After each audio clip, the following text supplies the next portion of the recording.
Hi all. I am submitting a presentation on the Toulmin system, a system we will use to craft an argument. What is the Toulmin system? The Toulmin method is an informal method of reasoning created by the British philosopher Stephen Toulmin. It invokes 6 key components. We will go over what those components are in this slideshow. When learning written argument, it is always helpful to observe how others argue effectively or ineffectively. The Toulmin method, based on the work of philosopher Stephen Toulmin, is one way of analyzing a text that we read, with an eye toward responding to that particular argument, as in a writing assignment that asks us to respond, and ultimately toward analyzing and improving the arguments we ourselves make. We are always making arguments. Today you made an argument. You could have tried to convince your supervisor of something, or you could have tried to convince your supervisees of something, or your mother of something, or perhaps your children tried to convince you of something. Certainly commercials try to convince us of something every day. Also, we have 2 presidential candidates this evening at 9 o'clock who will be trying to convince us of their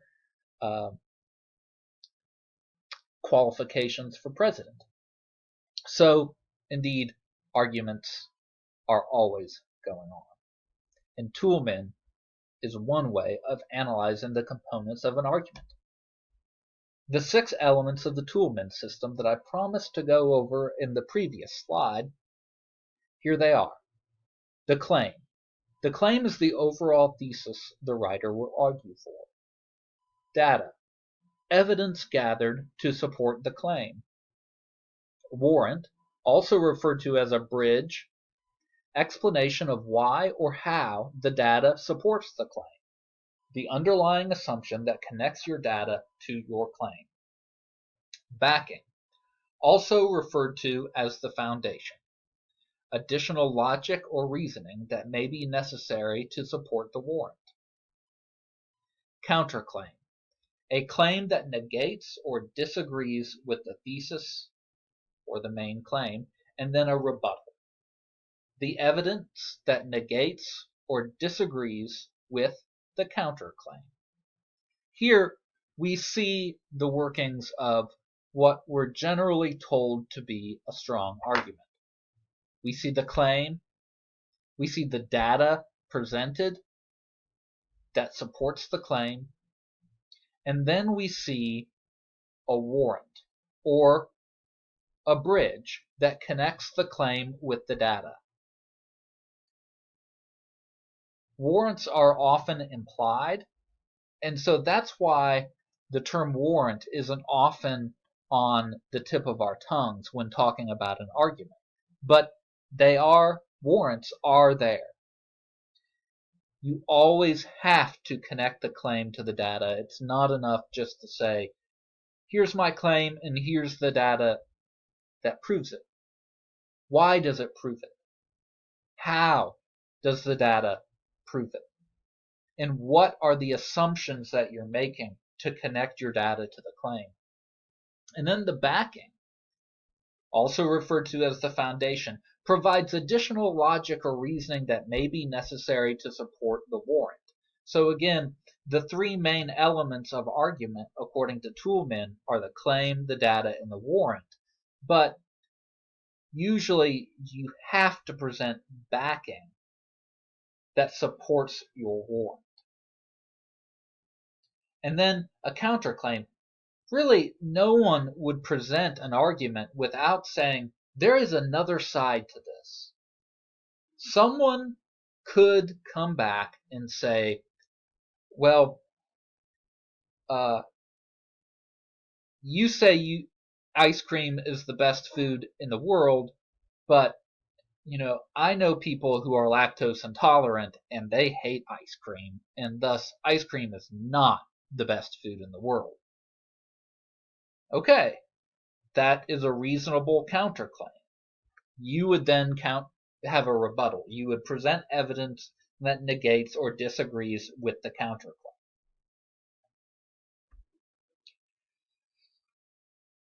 So this visual helps us look at the flow of an argument. We have the claim at the top. Mike cannot make a sandwich. And we have the data.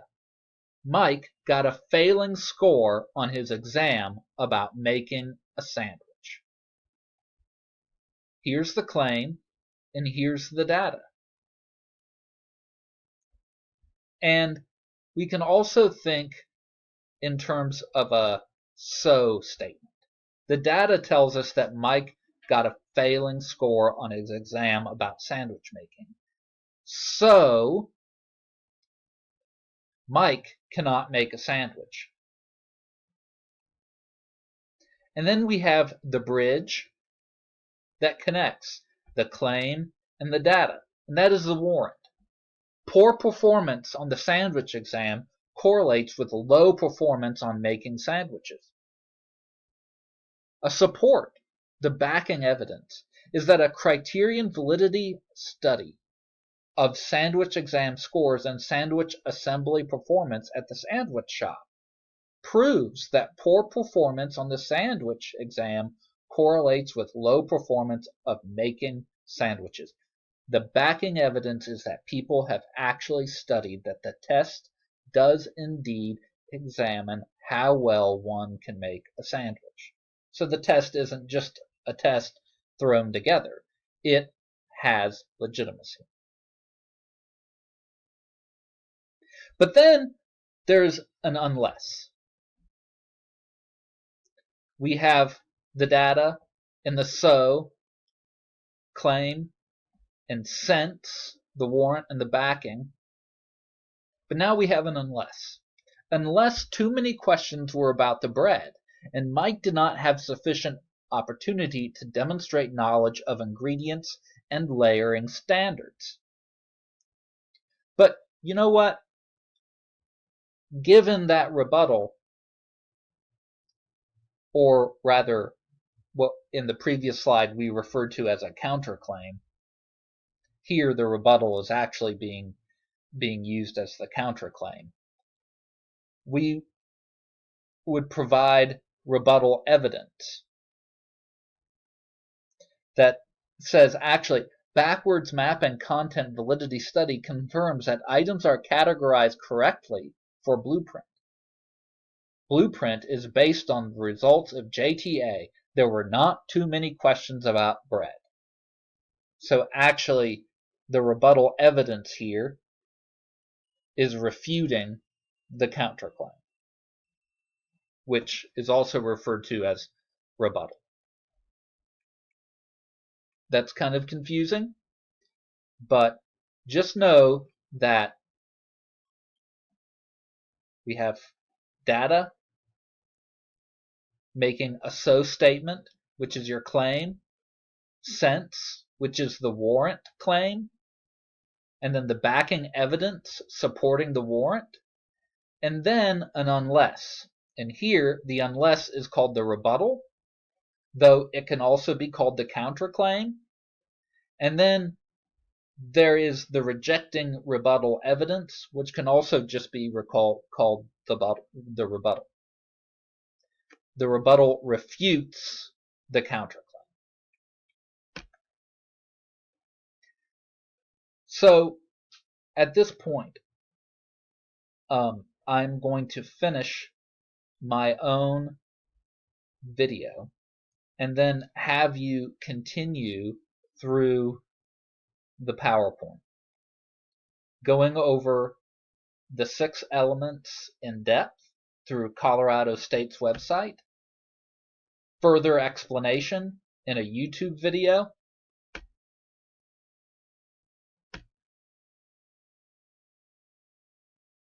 and then I'm going to have you watch President Obama's address to the nation on Syria. And from there, you will be able to walk through the claim, the data, the warrants, the backing, any kind of qualification language or qualifier language which expresses how true the claim might be. Counterclaims, warrants and backing for the counterclaims, and then rebuttal. And then another example of how to create an argument.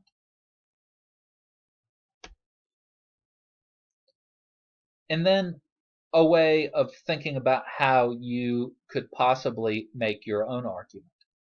And here I am encouraging you to think about making an argument about exposure, or arguing that exposure to violent TV programming increases the propensity for violent behavior. I want you to look at data, warrant, backing, counterclaim, and rebuttal. Just think about it. I will also send an example outline for a Toolmin argument. And so if you are so inclined, you can sit down with this outline, and here at this page, you can try to argue that exposure to violent TV programming increases the propensity for violent behavior using the outline that I will send. Thank you very much.